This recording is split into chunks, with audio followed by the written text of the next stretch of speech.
The house smelled like roasted turkey and expensive candles, the kind my mother only lit when she wanted everything to look perfect from the outside. The dining room was packed shoulder to shoulder, crystal glasses catching the light, polished smiles reflecting back at one another. I stood near the end of the table, unnoticed in the way I had learned to be, listening to conversations about markets, vacations, and how lucky our family was. My mother rose from her chair with her wine glass raised high, tapping it once with her fork. The room quieted instantly. She'd always been good at that. She smiled, slow and practiced, and turned toward me. "I want to make a toast," she said, "to the hopeless failure who can't even save her own life." For a split second, no one reacted. Then the laughter came, loud and unchecked, spilling across the table like it was a part of the entertainment. Someone clapped, someone else shook their head, amused. I felt no heat rush to my face, no urge to disappear. What I felt was clarity. I lifted my own glass and stood. The laughter thinned as people realized I wasn't laughing with them. "And cheers," I said calmly, "to the steel plant having an incident. The other accounts are also being affected." A sharp crack cut through the air as a glass slipped from someone's hand and shattered against the floor. The sound echoed, and then there was nothing. No laughter, no chatter, just the soft hum of the chandelier and the sound of people breathing, suddenly very aware of where they were and who they were sitting with. They stared at me like I'd spoken another language. If I really was the hopeless failure my mother had just named me, they were all wondering the same thing. Why did the room feel like it had lost its balance? I didn't explain. I didn't need to. The silence did the work for me. I saw it in the way a man halfway down the table avoided my eyes, in the way my mother's fingers tightened around the stem of her glass before she caught herself. Whatever they thought they knew about me no longer fit.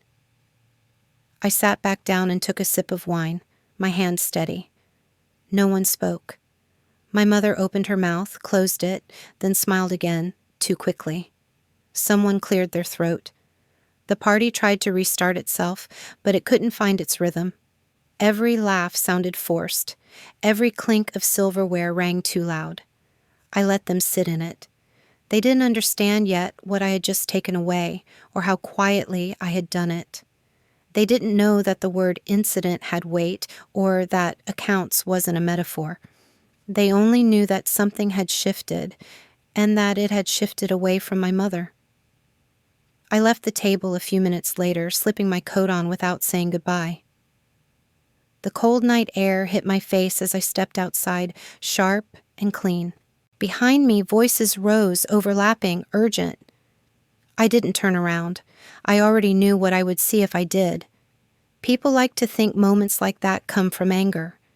They imagine shouting, tears, a lifetime of resentment finally exploding.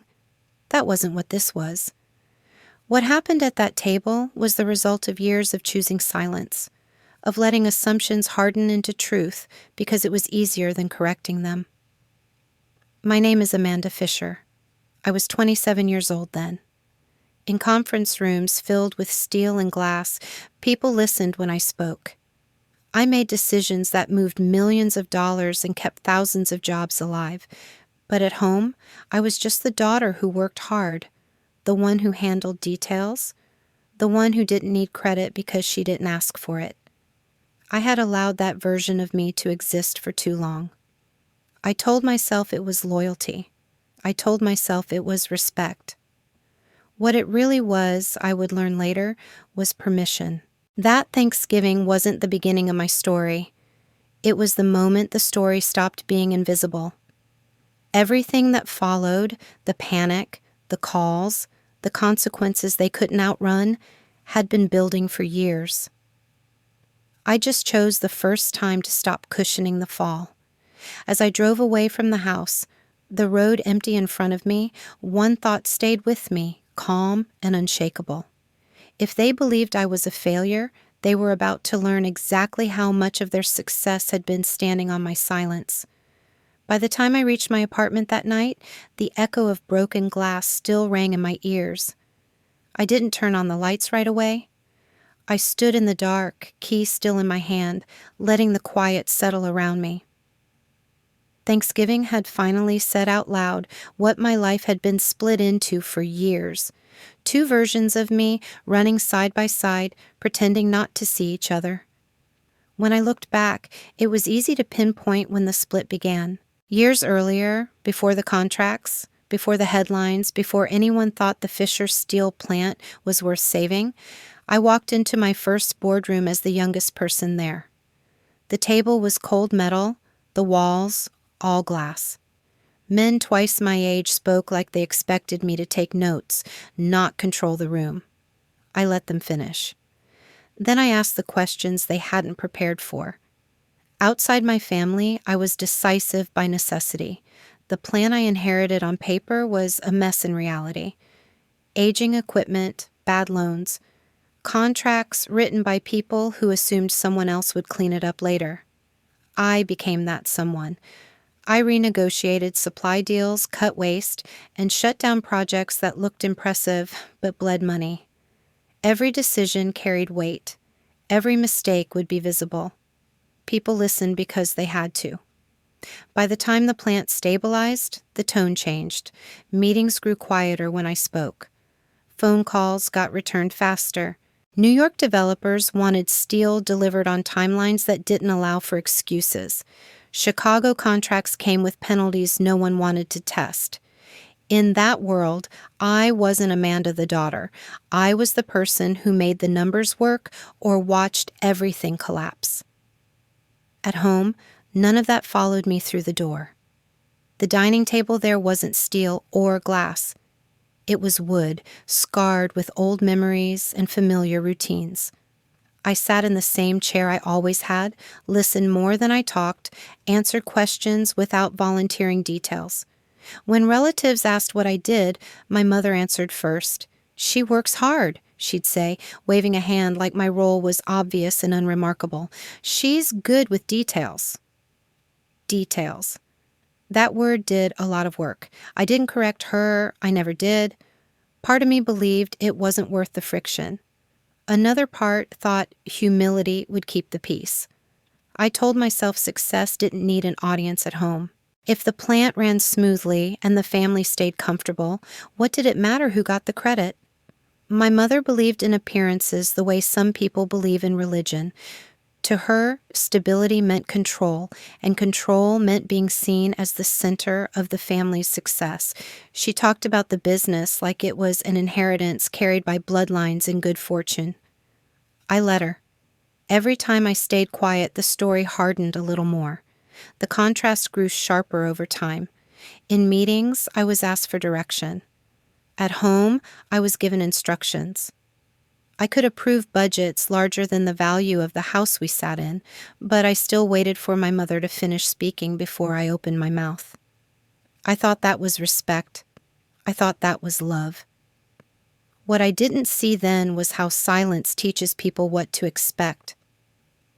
The first time I felt it shift was subtle. We were at a charity event, one of my mother's favorite stages. A guest complimented the recent turnaround at the plant. Before I could respond, my mother smiled and said, "We've always known how to run things in this family." I stood there with my drink, nodding along, feeling something tighten in my chest that I didn't name. After that, it happened more often. Decisions I'd made were retold as family wisdom. Risks I'd carried were framed as collective effort. I became the executor of plans I hadn't been consulted on, the fixer called in after promises were made without my input. I still didn't push back. I told myself it was temporary. I told myself it wasn't personal. What it really was, I see now, was the beginning of being written out of my own story. My mother grew more confident as I grew quieter. She spoke to advisors with an authority that came from repetition, not understanding. She stopped checking with me before making statements because she assumed I would adapt. And I did. I always did. Until adapting became the same thing as disappearing. The danger of living two lives is that you start to believe the smaller one is the safer choice. In the boardroom, everything was earned and contested. At home, my role was familiar, predictable, contained. I thought staying there would protect the family from conflict. I didn't realize I was teaching my mother something far more dangerous. I was teaching her that I would always stay. By the time Thanksgiving arrived, the distance between those two versions of me had become impossible to ignore. The woman who ran a steel empire and the daughter who accepted being diminished could no longer coexist. One of them had to give way.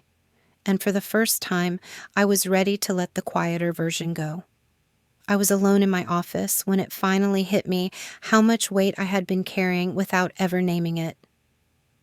The building was quiet, the kind of quiet that comes after everyone else has gone home and the machines have settled into their overnight hum. A single desk lamp lit the papers spread in front of me. Loan statements, operating reports, emails marked urgent that no one else had answered.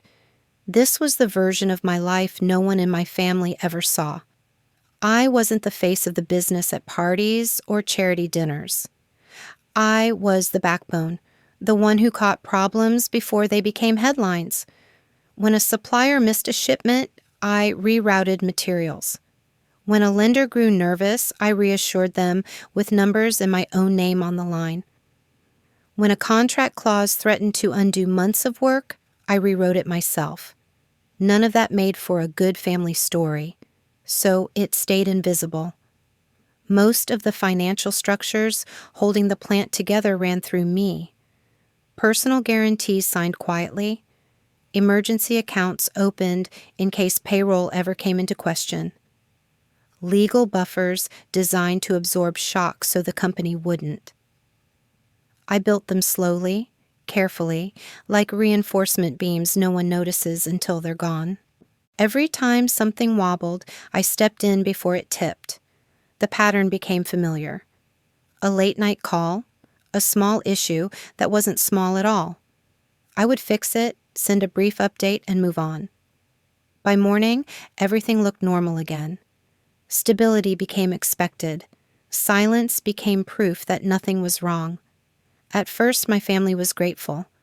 My mother would thank me, sometimes publicly, sometimes in passing. "We're lucky to have you," she'd say, squeezing my arm. Over time, that gratitude thinned into routine. Then routine hardened into assumption. I stopped being the one who helped and became the one who handled things. No questions asked, no explanations required. "You've got it, right?" she would say, already turning away. Not a request, a conclusion. I nodded every time. I told myself this was what being dependable meant, that strength was quiet, that the people who loved me didn't need to understand the details, only the results. I convinced myself that stepping back would cause panic, and panic would hurt everyone. So I stayed in place, absorbing pressure, smoothing over cracks, telling no one how close things came to breaking. The first time I realized the story was being rewritten around me, it caught me off guard. We had just closed a difficult negotiation, one that kept a major client from pulling out at the last minute. It had taken weeks of careful positioning and a risk I didn't sleep through. At a dinner later that week, someone congratulated my mother on the company's resilience. She smiled and said, "We've always known how to manage tough situations." I waited for her to look at me. She didn't. I didn't correct her. I smiled politely and let the conversation move on. But something in me shifted. Not anger. Recognition. My work wasn't just unseen, it was being reassigned. After that, the pattern accelerated. Advisors started addressing my mother directly, even when they needed answers only I could give. Meetings were scheduled without my input, then brought to me after decisions were already framed. I was becoming a safety net rather than a strategist, called in to prevent falls, not to choose the direction. I could feel the imbalance growing, but I still believed I could manage it by staying calm and capable. I thought competence would eventually speak louder than narrative. I underestimated how powerful a story becomes when it's told often enough. What my mother learned, slowly and confidently, was that I would always be there to catch the consequences. That no matter what she promised, approved, or claimed, I would make it work. She stopped asking if I could handle things and started assuming I would. In her mind, that meant control was hers, and responsibility was mine. The realization settled in late one night as I stared at my reflection in the office window. I had built an entire system designed to protect the business and, by extension, my family. But I had also built a system that erased me. The more efficiently I operated, the easier it was for everyone else to believe I was replaceable. That was the real cost of being invisible. Not exhaustion, not resentment, but the slow transfer of ownership, where your effort becomes someone else's authority. I began to notice the warning signs I'd ignored before. Conversations that stopped when I entered the room. Emails forwarded without context. Decisions justified with phrases like, "We've always done it this way," even when I knew they hadn't. My mother spoke with increasing certainty, as if repetition alone had given her expertise. And still, I stayed quiet. I told myself I was preventing chaos. I told myself I was protecting relationships. What I didn't admit was that I was afraid. Afraid that if I stepped back, everything would fall apart. Afraid that if I demanded recognition, I'd be accused of selfishness. Afraid that the only way I was valued was through usefulness. That fear kept me in place longer than I cared to admit. By the time Thanksgiving approached, the truth was impossible to ignore. I wasn't just supporting the system, I was the system. And systems like that don't get thanked. They get exploited until the moment they fail. The only question left was whether I would continue holding everything together in silence, or finally let the weight drop where it belonged. Something felt wrong long before I could prove it. It started with small absences. A meeting that had been on my calendar for weeks disappeared without explanation. An email thread I should have been copied on ended abruptly the moment I walked into the room. Conversations lowered their volume when I approached, then resumed with polite smiles and vague summaries. None of it was loud enough to accuse, but together it formed a pattern I couldn't ignore. I told myself not to overreact. Businesses shift, roles evolve. That was the story I had always used to keep myself calm. But this time, the calm felt forced, like standing on solid ground while hearing cracks beneath your feet. The first real confirmation came by accident. I was in my office late, reviewing quarterly numbers, when a document printed from the wrong tray. It wasn't meant for me. I knew that immediately from the header alone. A draft agreement, still marked internal, outlining a temporary restructuring of executive authority. My name appeared in the margins, followed by language that softened my role into something advisory, non-binding, transitional. I read it once without breathing. Then again, slower. There it was, dressed up in professional language. A plan to sideline me without calling it what it was. My mother's name appeared repeatedly, framed as a stabilizing presence, a guiding force during a period of change. I wasn't being fired. I was being eased out, carefully, politely, as if that made it acceptable. I didn't tear the paper up.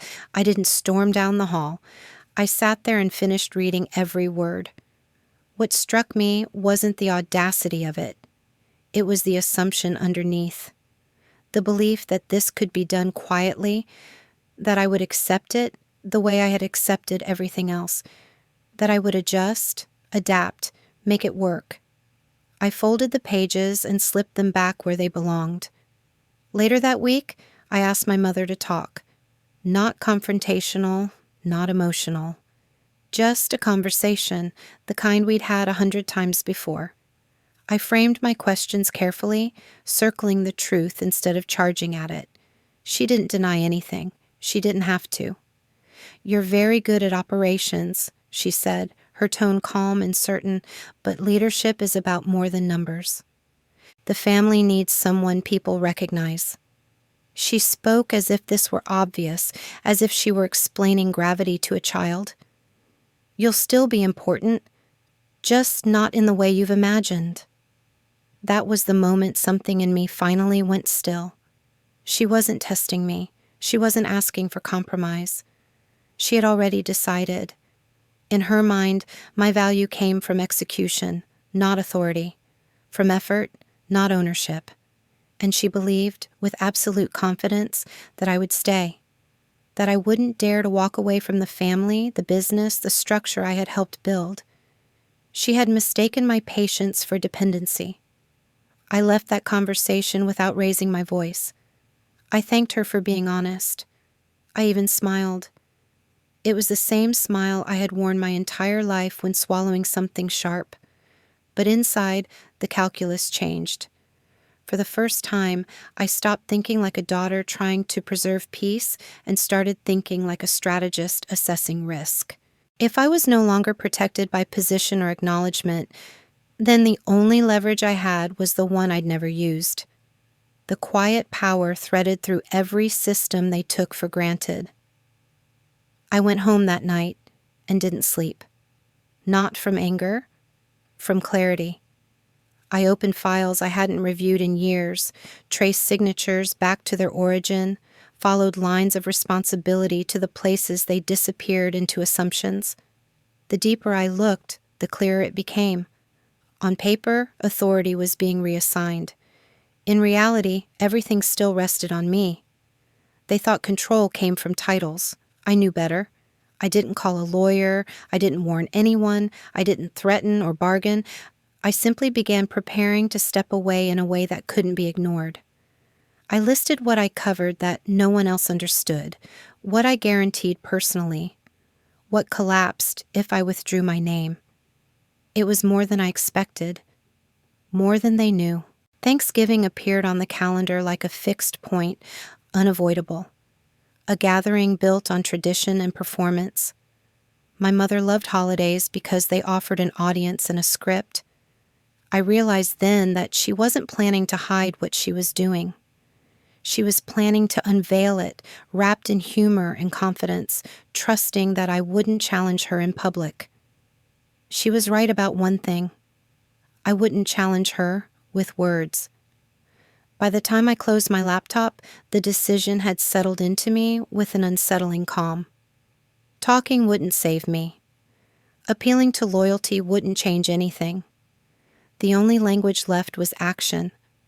I understood then that silence had brought me to this point, and silence would carry me through it. Not the silence of endurance, but the silence that comes before something breaks.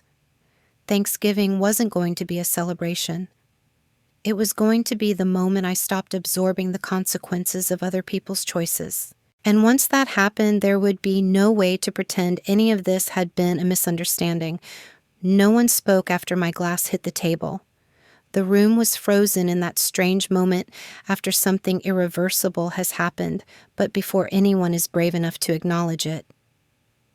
I was still standing, my fingers wrapped around the stem of my wine glass, feeling the weight of every eye on me. My mother's smile had collapsed into something stiff and unfamiliar, like a mask that no longer fit. "I don't think everyone understood what you meant," she said lightly, trying to regain control. Her voice carried the practiced calm she used when redirecting conversations. "Amanda is joking. Let's not ruin the evening." I turned toward her slowly. "I'm not joking." The words landed quietly, but they landed. A few people shifted in their seats. Someone set their glass down a little too hard. The chandelier hummed above us, suddenly loud. "For years," I continued, "I've personally guaranteed the financing that keeps this company running. I've managed the accounts that cover payroll, supplier emergencies, legal buffers. As of tonight, that support is frozen, effective immediately." There it was. No drama, no raised voice, just facts. My mother opened her mouth, then closed it. "You can't do that," she said finally, sharper now. "This isn't the time or the place." "It's exactly the time," I replied, "and this is the place." The table split down the middle in that moment, though no one moved. Some people understood instantly. I saw it in their eyes, the quick calculations, the sudden unease.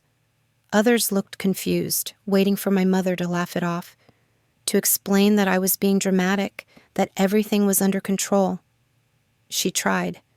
"You're overreacting," she said, standing now, her glass abandoned. "You've always handled the details. That doesn't give you the right to threaten the family." "I'm not threatening anyone," I said. "I'm stepping back." A phone buzzed somewhere near the end of the table, then another. A man in a tailored jacket glanced down at his screen, his face draining of color.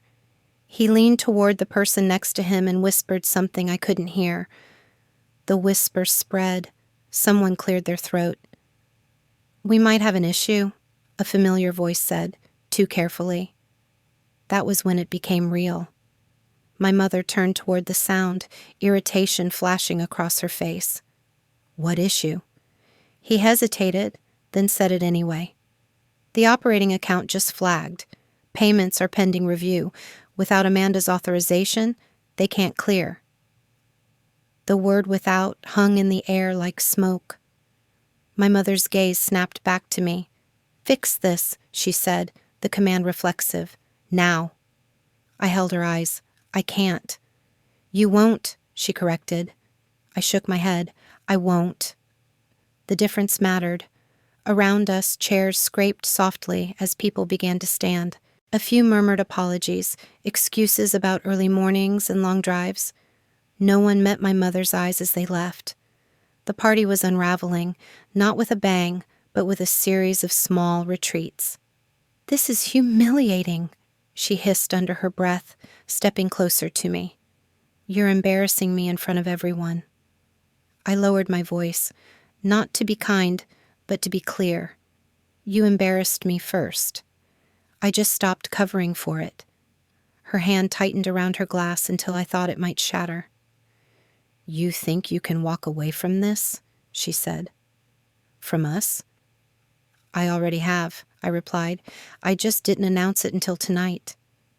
She stared at me like she was seeing a stranger. Maybe she was. I set my glass down carefully. My hands were steady, even though my heart was pounding. This was the moment I had prepared for, the point of no return. Not because I wanted to hurt her, but because I was done being used as proof of stability while being denied authority. "I'm not destroying anything," I said. "I'm removing myself from a system that depended on my silence." She started to speak again, to argue, to plead. I couldn't tell which. I didn't stay to hear it. I picked up my coat from the back of my chair and walked toward the door. Behind me, voices overlapped, urgent and panicked now. Someone mentioned lawyers. Someone else mentioned lenders. The sound swelled as I reached the hallway, like water rushing into a space that had finally cracked. Outside, the night air was sharp against my skin. I stood on the steps for a moment, breathing, listening to the muffled chaos behind the door. For years, I had absorbed that noise, smoothed it out, made it manageable. Tonight, I let it exist without me. As I walked to my car, I didn't feel victorious.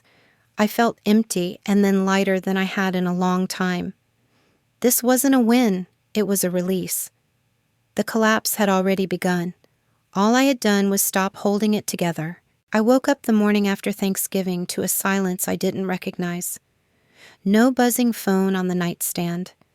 No calendar alerts reminding me of fires to put out before 9. For the first time in years, the chaos belonged to someone else. I lay there for a moment, staring at the ceiling, letting that reality settle in. When I finally reached for my phone, the notifications were stacked high. Missed calls, voicemails, emails marked urgent. I didn't open them right away. I made coffee instead, slow and deliberate, watching the steam rise. This was the space I had never allowed myself before, the pause between consequence and reaction. By mid-morning, the first dominoes had already fallen. I knew because the messages changed tone. At first, they were confused, requests for clarification. Then they sharpened, banks asking for confirmation of guarantees, partners asking who now had authority to approve payments. Words like temporary and misunderstanding started appearing, as if language alone could reverse what had been done. I didn't reply. The truth was simple. Without my authorization, several short-term loans couldn't roll over. Emergency accounts I'd set up years ago were locked pending review. Legal buffers I maintained quietly had been designed with one assumption in mind, that I would always be there. Once that assumption disappeared, so did the illusion of stability. By the afternoon, lawyers were involved. Not my lawyers, the companies. They weren't calling to advise me. They were calling to confirm that I had, in fact, withdrawn, to make sure there was no mistake. I told them there wasn't. My voice sounded calm even to my own ears. When you step out of a system like that, the speed of the collapse surprises everyone but you. I had seen the cracks for years. I knew where the pressure points were. I just never imagined how loud it would be once I stopped absorbing the force. My mother called that evening. I let it go to voicemail. Her messages followed a familiar arc. First disbelief, then irritation, then urgency. She spoke about timing, optics, how this could all be fixed if I'd just pick up the phone. She still believed this was a negotiation, that I was making a point, not a decision. She was wrong.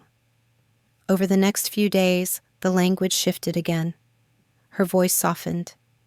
She used my name the way she had when I was a child, stretching the syllables, reminding me of history. She talked about family, about sacrifice, about how much she had done for me.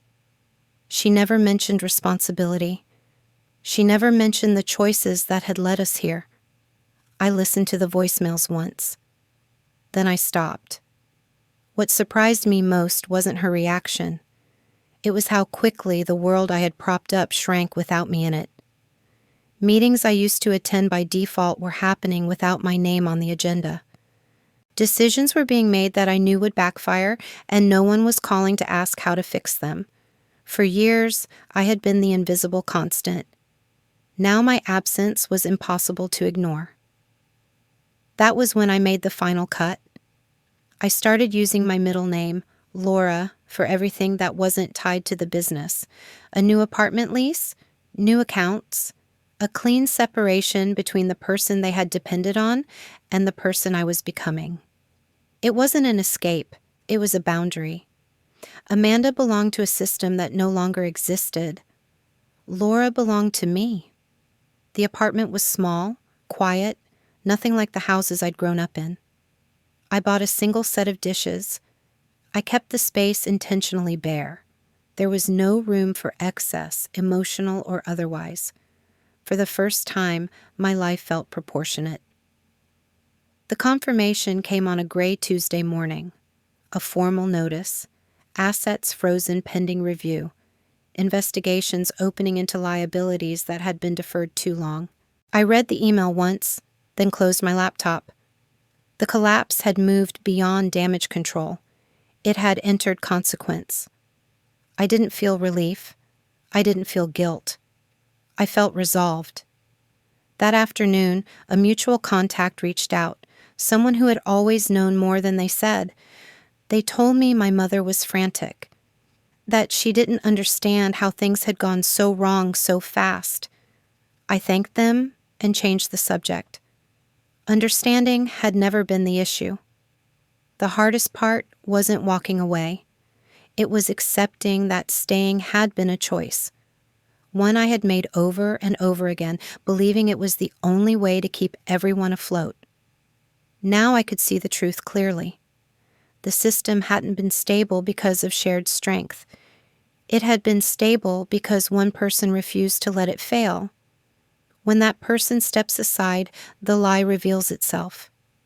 That night, as I sat alone on my couch, the city lights flickering through the window, I realized something else.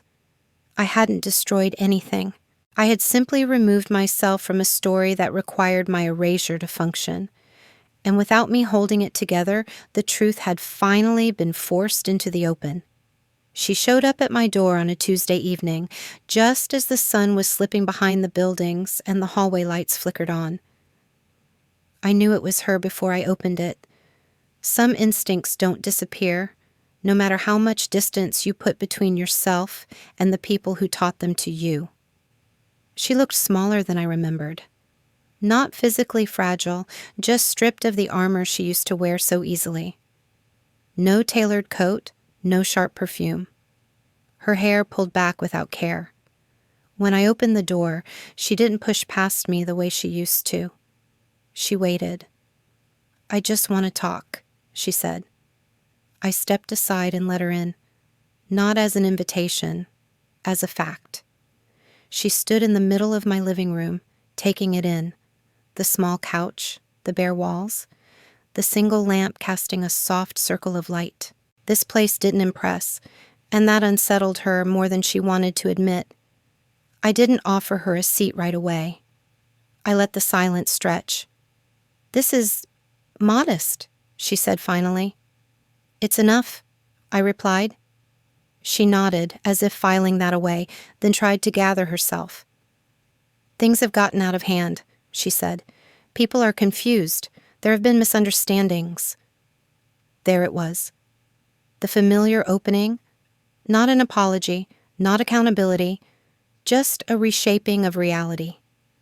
I leaned against the counter and waited. "You didn't have to do it like that," she continued. "Publicly, abruptly, you scared people." "I didn't scare them," I said. "I stopped protecting them." Her jaw tightened. "You always exaggerate." I looked at her then, really looked. For the first time, I didn't feel the urge to explain myself in a way she would accept. "I'm not here to argue about what already happened," I said. "I'm here to be clear about what won't happen again." That got her attention.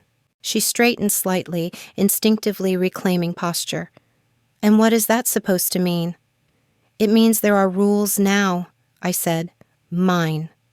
She let out a short laugh. "You've always had rules. You just didn't need to announce them." "These are different," I said. "No more financial support, no guarantees, no phone calls asking me to smooth things over or fix what you decided without me." Her face flushed. "You'd let your own mother struggle?" I didn't answer right away. I chose my words carefully, not to soften them, but to make them accurate. "I'm letting you experience the consequences of your choices. The same thing you taught me was important." She opened her mouth, closed it, then tried a different angle. "After everything I've done for you, after everything I sacrificed." "I'm not denying your sacrifices," I said. "I'm denying the idea that they entitle you to my future." That landed harder than anything else I could have said. Her shoulders sagged slightly, just for a moment, before pride pushed them back up. "So what?" she said. "You're just done with us?" "I'm done being used," I replied. "That's not the same thing." The silence that followed was heavy, unfamiliar. She looked around again, as if searching for leverage and finding none. This wasn't her house. This wasn't her company. This wasn't a room she controlled. "What am I supposed to do now?" she asked, quieter this time. It wasn't a plea. Not yet. It was confusion. And for the first time, I felt something shift. "You work," I said. "You budget. You make calls yourself. You wait on hold. You get told no. You figure it out." Her eyes widened. "I don't know how." "I didn't either," I said. "Not at first." She shook her head slowly. "You're enjoying this." I met her gaze. "I'm enjoying breathing." That broke something. Her voice rose then, sharp with frustration. She listed everything she believed she'd built. The family's reputation, the connections, the life I'd been raised in. I let her finish. I didn't interrupt. When she finally stopped, her chest heaving, I spoke calmly. You didn't build that alone, I said, and you didn't lose it overnight. You lost it because you believed you could take without consequence. Her eyes filled, not with tears yet, but with something close. Fear. You think this makes you strong? She asked. I think saying no saved me, I replied. She sat down then, heavily, like the fight had drained out of her all at once. For a long moment, neither of us spoke. This wasn't reconciliation. It wasn't forgiveness. It was something harder. Reality, settling in. Before she left, I gave her one number. Not a loan, not a lifeline, a contact for a temp agency, a place where effort was exchanged for pay. Nothing more. She stared at it like it was an insult. It's a start, I said. At the door, she paused. You've changed, she said. I nodded. I had to. When she was gone, the apartment felt quieter than before. Not empty, just clear. I knew this wasn't the end of her struggle, or mine. But for the first time, the rules were set. And they were steel. 1 year after that Thanksgiving, my life was quieter in ways I never knew I needed. Mornings no longer started with panic or damage control. I woke up in the same small apartment, sunlight creeping through the blinds, coffee brewing on my own schedule. No urgent calls, waiting, no crises inherited by default. I went to work, made decisions that belonged to me, and came home without carrying the weight of anyone else's denial. I still worked in steel, just not for the company that had once defined my last name. I consulted, I advised, I chose my battles instead of being drafted into them. The difference was subtle but profound. My work ended when I said it did. My nights were my own. My mother's life looked very different now. She no longer hosted dinners that doubled as performances. The house was gone, the illusion along with it. What remained was something far less glamorous and far more honest. She worked part-time at a place she never would have acknowledged before. The pay was modest. The hours were long. For the first time, money arrived because effort had been exchanged for it. I didn't rescue her. I didn't interfere. I watched from a distance, not with cruelty, but with restraint. We spoke occasionally, short conversations, neutral ground. One afternoon, months after she'd shown up at my door, she sat across from me at a quiet cafe. No speeches, no rehearsed explanations. She stirred her coffee for a long time before finally looking up. I didn't realize how much you were doing, she said. There was no drama in her voice, just fact. She didn't apologize the way people do when they want forgiveness immediately. She didn't ask for anything. She named what she'd taken for granted, and in that moment, something settled between us. Not reconciliation, recognition. She called me by my title for the first time, not daughter, not helper. The word she used carried weight. I nodded once. That was enough. People like to label stories like mine as revenge stories. I understand why. From the outside, it looks like I punished someone who hurt me. It looks like I pulled the rug out and walked away while everything collapsed behind me. But that wasn't the truth. Revenge would have been staying, seething, paying, and hoping someone noticed my sacrifice. What I did was simpler and harder. I stopped participating in a system that required my silence to survive. I refused to keep financing disrespect just to preserve peace. The real shift wasn't in my mother's life. It was in mine. I learned that being dependable doesn't mean being disposable. That love doesn't require self-erasure. That boundaries aren't cruelty, even when the people who benefited from your lack of them say they are. The person who lost the most wasn't the one who struggled after I stepped away. It was the version of me that believed endurance was the same as worth. And the person who won wasn't the one who gained power or comfort. It was the one who finally said no without explaining herself into exhaustion. If you're listening to this and something in your chest feels tight, there's probably a reason. Maybe you're the one holding everything together. Maybe you're the one everyone relies on while pretending your contributions are just how things are. Maybe you've been told that setting boundaries would make you selfish, ungrateful, or cruel. I want you to ask yourself one question. If this weren't your family, your partner, your workplace, would you accept being treated this way? You don't have to answer out loud. Just be honest with yourself. And if stories like this resonate with you, if you've ever had to choose yourself over expectations that were quietly destroying you, you're not alone. There are more of us than we're taught to believe.